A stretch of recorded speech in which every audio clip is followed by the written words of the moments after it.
नमस्कार श्रोते हो, मराठी स्टोरीटेलर या चॅनलमध्ये आपले स्वागत आहे.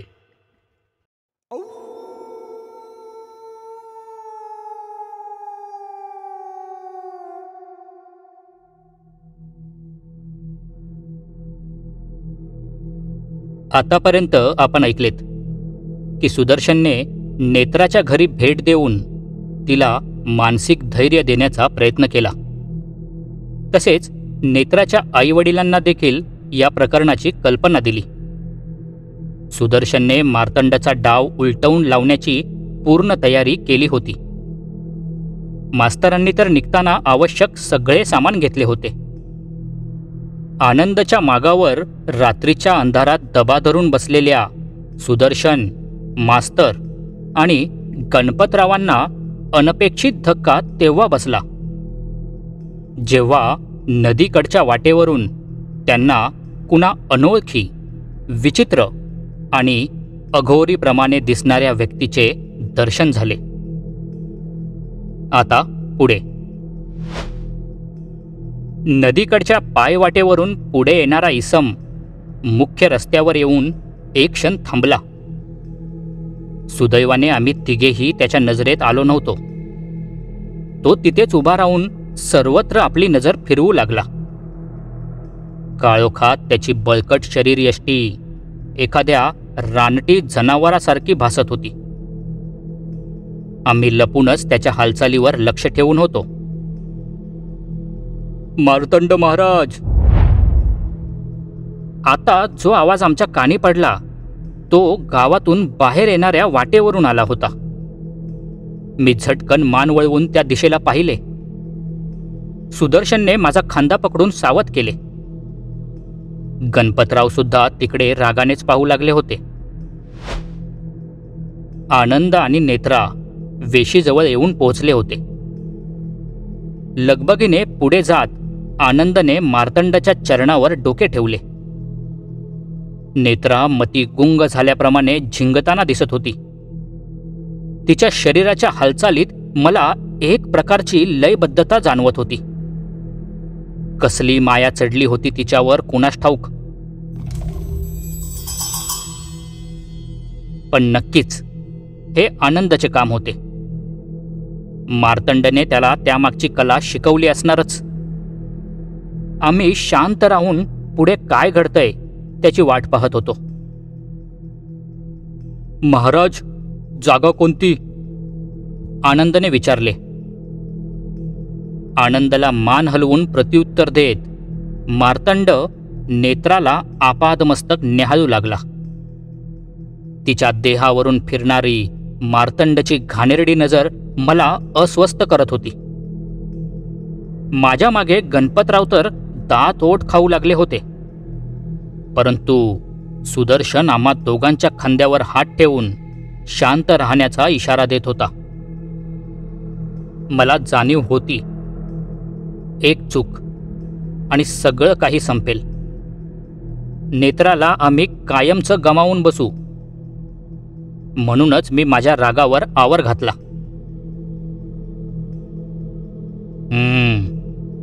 सगळं गाव झोपलंय. नदीजवळ जायची आवश्यकता नाही. वर डोंगरावर एक चांगली जागा मी बघून ठेवली आहे. तिला घेऊन चल तिकडेच.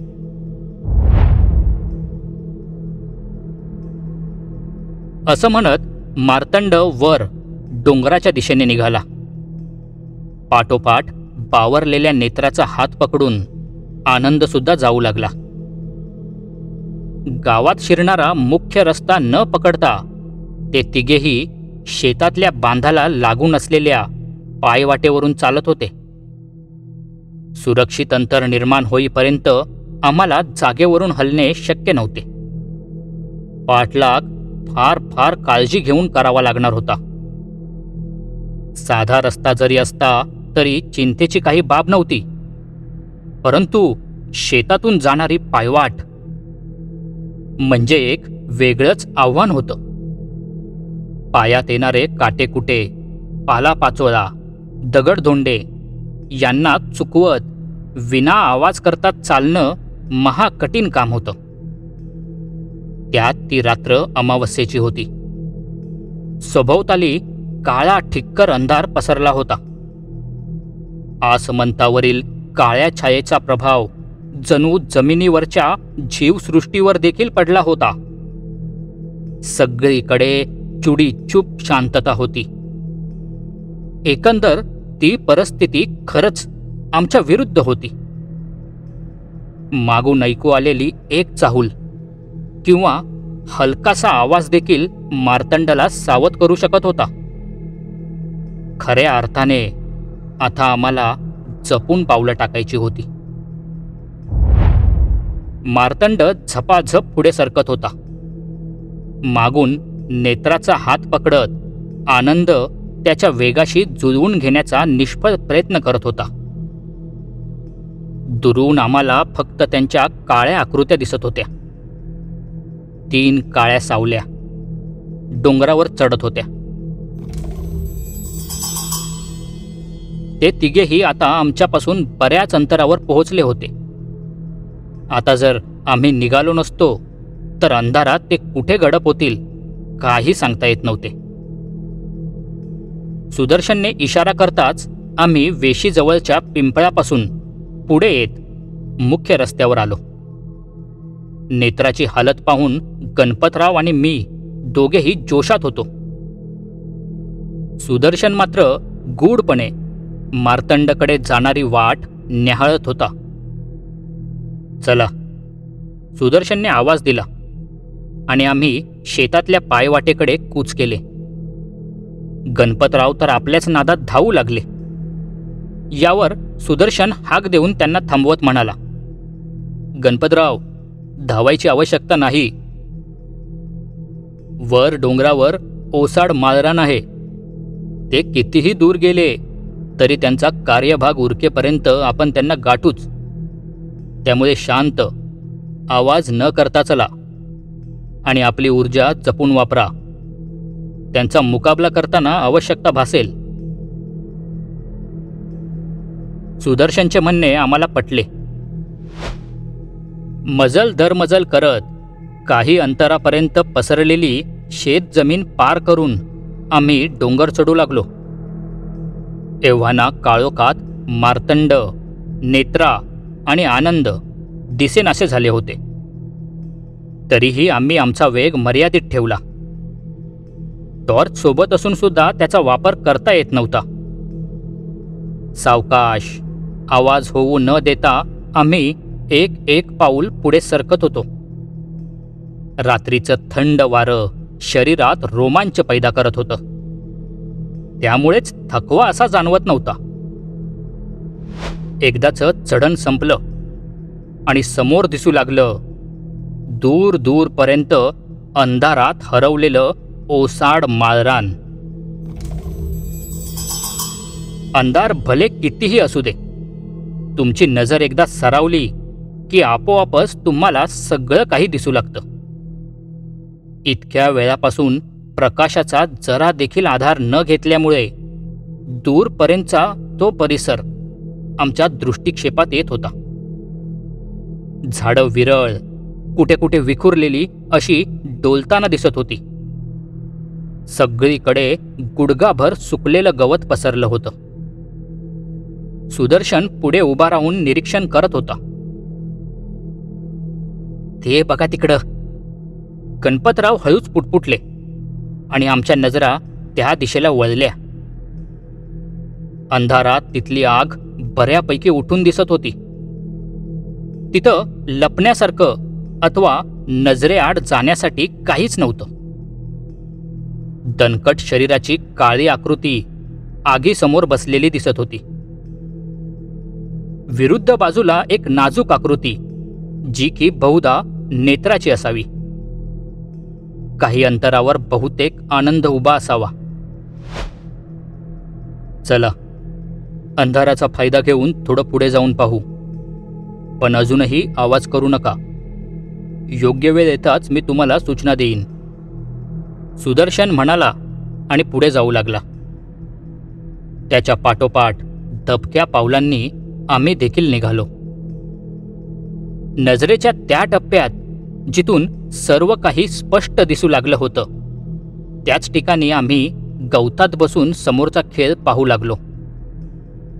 आगीच्या प्रकाशात मार्तंडाचा उग्र चेहरा साफ दिसून येत होता. कसल्याशा मंत्रांनी तो तिथलं वातावरण अपवित्र करू पाहत होता. त्याच्यासमोर नेत्राचा ओढणीने झाकलेला चेहरा होता.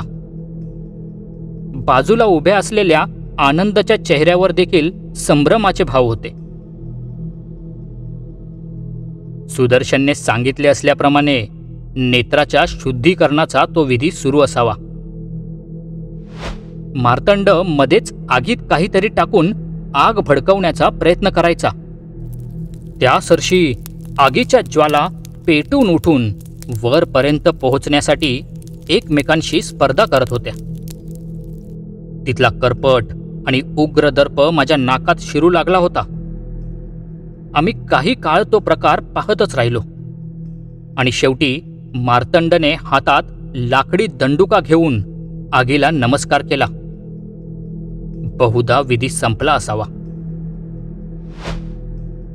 आनंद, तुझ्या कामाच्या बदल्यात तू मला हा भोग दिला आहेस, हो की नाही?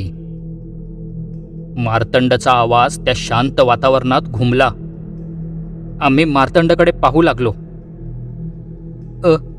हो, आनंद थरथरत्या आवाजात म्हणाला.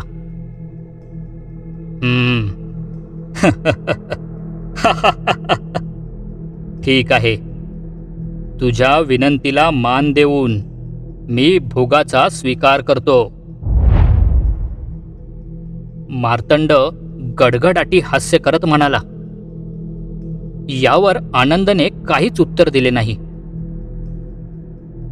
जा, काही काळासाठी दूर जा. मी आवाज देईन तेव्हाच हजर हो. जा आता. आनंदकडे पाहत मार्तंड पुन्हा मोठ्याने ओरडला आणि विरुद्ध दिशेला तोंड करून मंत्र पुटपुटू लागला. पुढे काय होतंय हे पाहण्यासाठी मी बारकाईने तिकडे पाहत होतो. तितक्यात सुदर्शन कानात कुजबुजला. मास्तर, वेळ आली आहे. मी वंदनाला आवाहन करत आहे. तुम्ही दोघे आनंदच्या मागे जा आणि त्याला थोपवून धरा.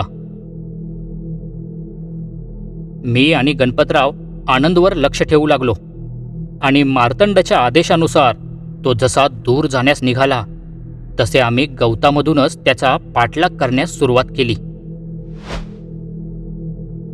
नेत्राच्या तिथे माझ्या माघारी काय घडले हे मी प्रत्यक्ष डोळ्यांनी नाही पाहिले, पण जेव्हा सुदर्शनला मी विचारले तेव्हा त्याने खुलासा केला. नंतर त्यात मी माझ्या शब्दांची भर घातली आणि तो प्रसंग पूर्ण केला. इथे त्या प्रसंगाची गरज म्हणून तो मी तुम्हाला आत्ताच सांगतो. सुदर्शनने वंदनाला आवाहन केल्यावर अंधारात त्या ओसाड माळरानावर ती एखाद्या पिसाळलेल्या वाऱ्यासारखी उपस्थित झाली. सुदर्शनने काही विशिष्ट मंत्र जाप करत तिला मार्तंडच्या बंधनांतून मुक्त केले आणि आपल्या शबनममधून त्याने अंगठी घातलेली करंगळी बाहेर काढली. एक वार त्याने नेत्राकडे पाहिले. नेत्राचा चेहरा जरी झाकलेला असला तरी त्या निष्पाप जीवाची तळमळ सुदर्शन ओळखू शकत होता. मार्तंड अजूनही विरुद्ध बाजूला तोंड करून कुठल्याशा शक्तीला नमन करत होता. हीच ती वेळ होती. वंदना, जा. नेत्राचं शरीर तुझी वाट पाहतंय. ही घे तुझी वस्तू. सुदर्शनने मनातच आदेश दिला आणि अंगठी घातलेली करंगळी नेत्राकडे भिरकावली. पहिल्या क्षणी तर मांडीवर ती छाटलेली करंगळी दिसताच नेत्रात दचकली, परंतु पुढच्याच घटिकेला तिला एक जोरदार झटका बसला. संपूर्ण शरीर ताटलं गेलं. जणू अंगात जिवंत वीज दौडू लागली होती. वंदनाने नेत्राच्या शरीरात शिरकाव केला होता.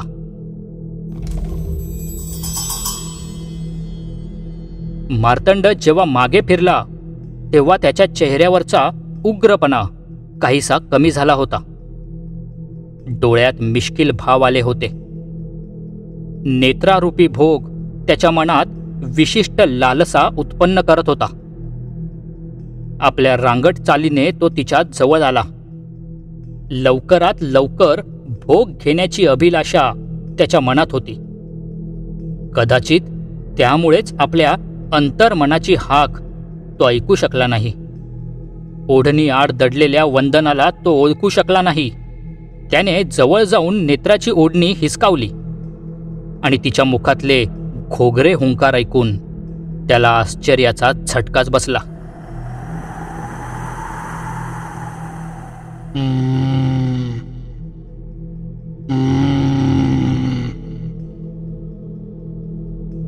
नेत्रा, त्याने फारदस्त आवाजात तिला भीती घालण्याचा प्रयत्न केला, परंतु तिच्या विचित्र हुंकारात मात्र काहीच फरक पडला नाही. उलट ती भयानक हास्य करत सुटली.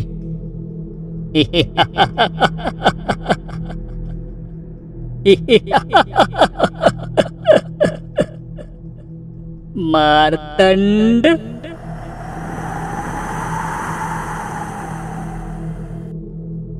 नेत्राच्या मुखातून तो आवाज आला. मार्तंडच्या चेहऱ्यावरचा जणू रंगच उडाला. वंदना, तू? हे कसं शक्य आहे? मार्तंड त्वेषाने ओरडला. त्यावर नेत्राचा चेहरा कठोर बनला. डोळ्यात आगीचे निखारे पेटू लागले होते. घोगऱ्या आवाजात तिने प्रश्न केला. तुला काय वाटलं? मला कायमचं कैद करून ठेवशील?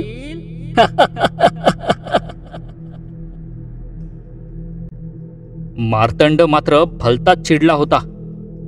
आपली बंधनं कशी सुटली असावीत हाच प्रश्न त्याला सतावत होता. परंतु त्यातही त्याने आपल्या मनावर ताबा ठेवण्याचा प्रयत्न केला आणि बोलू लागला. असं? मग बघ आता तुला कसा कैद करतो ते. असं म्हणत मार्तंड तिच्या अंगावर धावून गेलाच होता की मागून सुदर्शनचा आवाज आला. तुझा खेळ संपलाय मार्तंड. आपल्या शक्तीचा वाईट कार्यासाठी उपयोग करून तू फार मोठी चूक केलीस. पुढे गेलेला मार्तंड अचानक थांबला आणि सुदर्शनकडे अनोळखी नजरेने पाहू लागला. कोण तू आणि मला कसा ओळखतोस?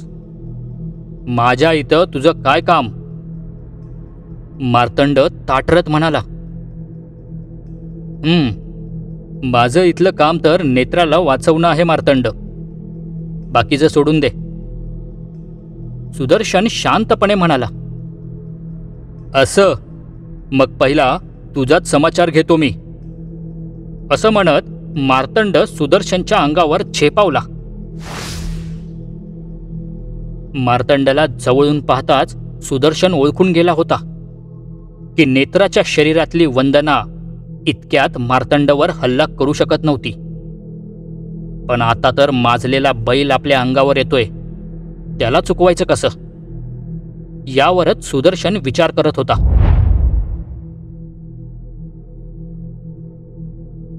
तिकडे आनंदच्या मागे जाताना मी आणि गणपतराव पूर्ण खबरदारी घेत होतो. आनंद जिथे थांबला तिथे जाताना पुढे काहीसा उतार होता. उतारावरून खाली जाताना नेमकं माझ्या पिशवीतलं सामान जमिनीवर आपटलं आणि आमच्या उपस्थितीची आनंदला चाहूल लागलीच. अंधारात काहीसा सावरत होतोच की तोपर्यंत आनंद आमच्या पुढ्यात उभा. मला पाहताच त्याने ओळखले आणि यावेळी त्याने बोलण्याची तसदी न घेता सरळ मला धक्का देऊन खाली पाडले. इतक्यात गणपतराव पुढे सरसावले आणि त्यांनी आनंदवर हल्ला करण्याचा प्रयत्न केला. परंतु मी अगोदरच सांगितल्याप्रमाणे आनंद गुंड प्रवृत्तीचा इसम होता. गणपतराव कधी जमिनीवर आडवे झाले त्यांचा त्यांना पत्ता लागला नाही.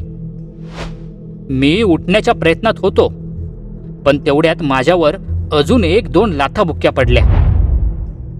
गणपतराव आणि मी तिथेच विवळत पडलो होतो आणि आनंद धावतच वरच्या बाजूला गेला. नक्कीच वर काहीतरी गडबड असल्याचे त्याने ताडले असणार.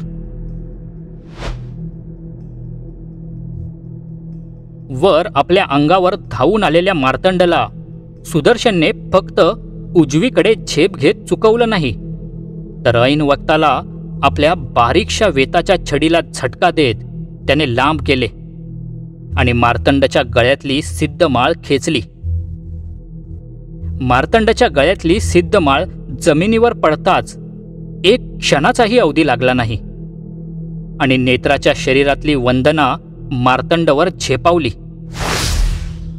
मार्तंडने प्रतिकारासाठी तिच्यावर हल्ला करू पाहिला, परंतु वंदनाने छाटलेल्या करंगळीतील अंगठी त्याच्या समोर धरली.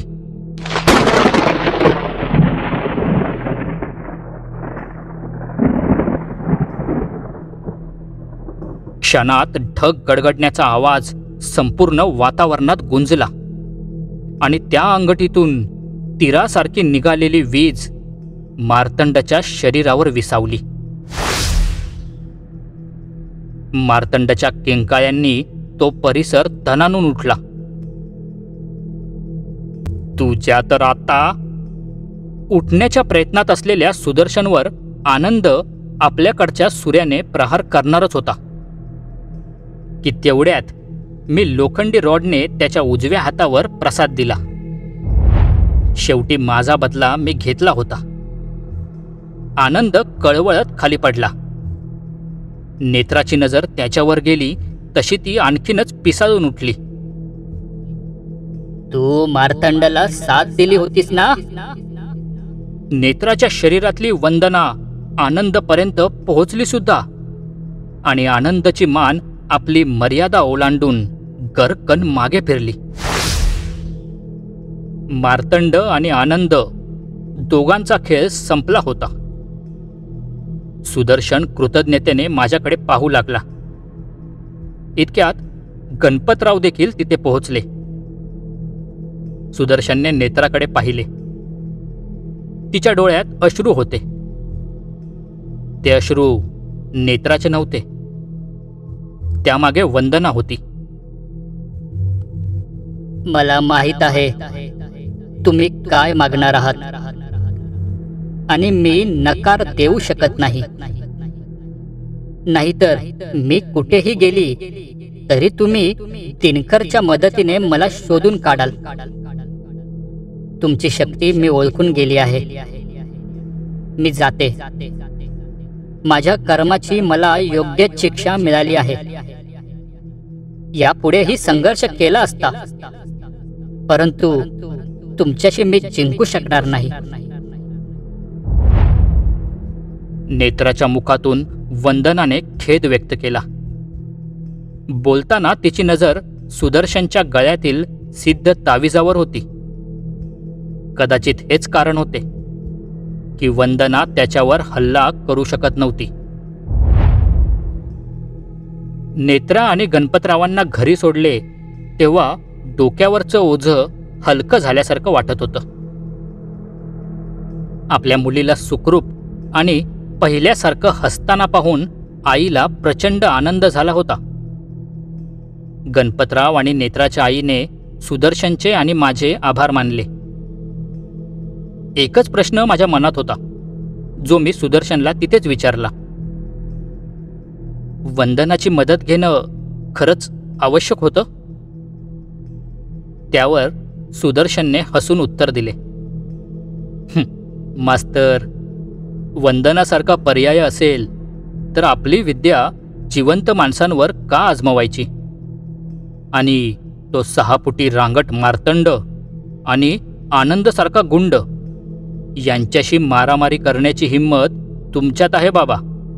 ते तुम्ही दाखवून सुद्धा दिलेत. मी आपला गरीब, भोळा आणि सरळ मार्गी माणूस. सुदर्शनच्या त्या विनोदावर आम्ही सगळे खळखळून हसू लागलो. तिथून घरी परतण्यासाठी निघालो तेव्हा रस्त्यावर बराच अंधार होता. गाव निजलं होतं. बाहेर सगळीकडे कशी शांतता होती, तशीच मनाची ही अवस्था होती. सगळं कसं मोकळं मोकळं वाटत होतं. मनातल्या पोकळीत कदाचित अंधारलं असेल, पण इतक्या दिवसांपासूनची तिथली खळबळ मात्र आता शांत झाली होती. नेत्राला वाचवण्यात सुदर्शन यशस्वी ठरला होता.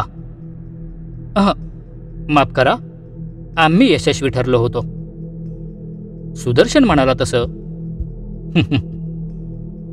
आणि हो, सांगायचं राहिलं, त्या वर्षीच्या SSC बोर्ड परीक्षेत नेत्रा काणेकर जिल्ह्यात प्रथम आली होती. समाप्त.